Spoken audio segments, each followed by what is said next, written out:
More isn't always better. Hey, I just happened to notice the book had nothing on Night Furies. Is there like another book or a sequel? Welcome to WatchMojo.com, and today we're counting down our picks for the top 10 annoying things about sequels. Before we begin, we publish new content every day, so be sure to subscribe to our channel and ring the bell to get notified about our latest videos.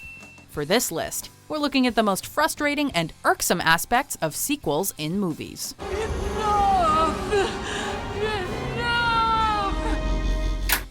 Number 10. The original didn't leave things open. Sequels are a fine concept. We all love to see more of our favorite characters and stories. However, some stories don't have endings that are open enough to allow for a natural follow-up.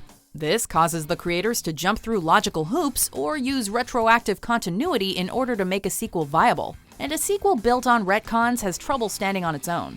If only the people behind the scenes could remember that the stories that shine the brightest don't necessarily shine the longest. Number 9. Too much time has passed. Some sequels are released years or even decades after the original story. Clearly, whoever's in charge of making them has never heard the expression, "strike while the iron is hot." These cold iron sequels often have difficulty connecting with audiences in the same way the originals did. Perhaps the actors no longer have the same passion, or the directors and writers have a different voice than they once did. Cool. Sounds dope. Yeah, fresh. Maybe audience tastes have changed. Regardless, waiting too long to make a sequel can result in a lukewarm or bad sequel, although there are some shiny and chrome exceptions. How long has it been? 7,000 days? Number 8. Too many sequels equals not enough original properties. Sequels are all the rage these days for one simple reason. They put butts in seats. Getting audiences to see a movie in the theater can be challenging, and sequels provide established names that are guaranteed to get people's attention, since most people prefer the familiar. However, this means that media is becoming oversaturated by franchises and sequels, leaving little room for inventive new stories. The entertainment industry needs original properties, but few executives are willing to take chances when sequels have a built-in audience. Number 7. When they contradict the message of the previous movie. Sequels can be tricky to pull off, but many of them fail at their most basic concept, giving the audience another story that's true to the source material. Okay, now let me just see if I can get this straight. You're mortal there, but you're immortal here. Too often, sequels are made without considering what attracted people to the original story. No fate but what we make. Details are changed, characters act contrary to how they had previously, and the themes and messages of the first story are completely contradicted. Judgment Day is inevitable. You'd think that the executives who are so fond of sequels because they're more of the same would realize that you have to keep some things about them, the same. Number 6. Overstuffed Plots. Sequels are meant to expand upon what came before them, but sometimes they expand too much and too fast. A lot of sequels suffer from having an overabundance of plot elements, which leaves them feeling bloated and low on character development and substance.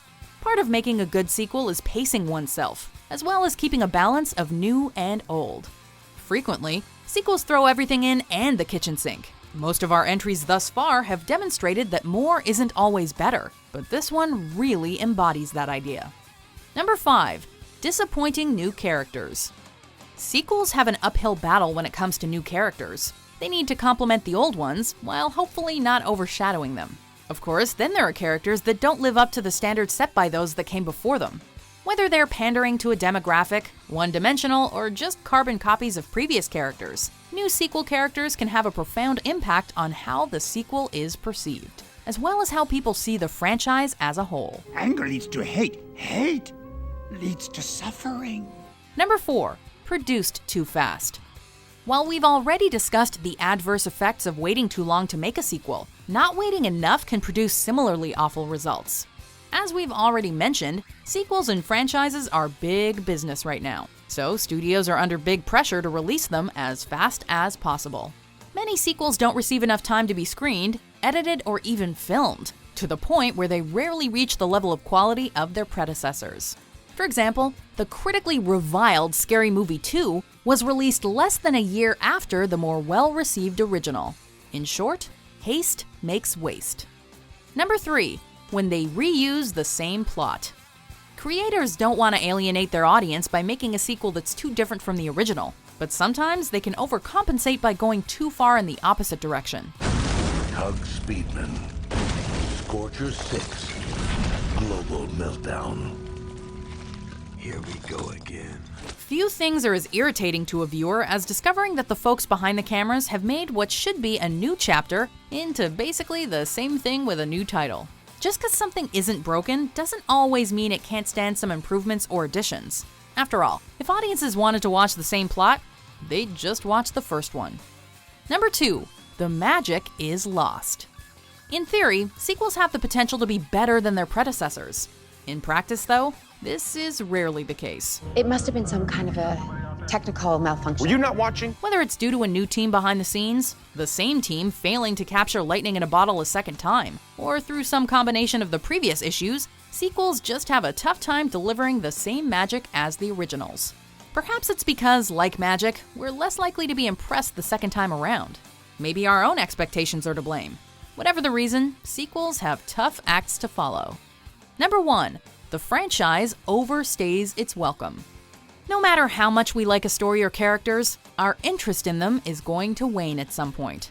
There is such a thing as too much of a good thing, and even the best franchises can begin to feel stale after one too many sequels. As we stated earlier, the entertainment industry loves sequels right now, and the longer they go on, the more likely people are to get tired of them. Endless sequels may put money in pockets, but they tarnish the brand as often as they benefit it.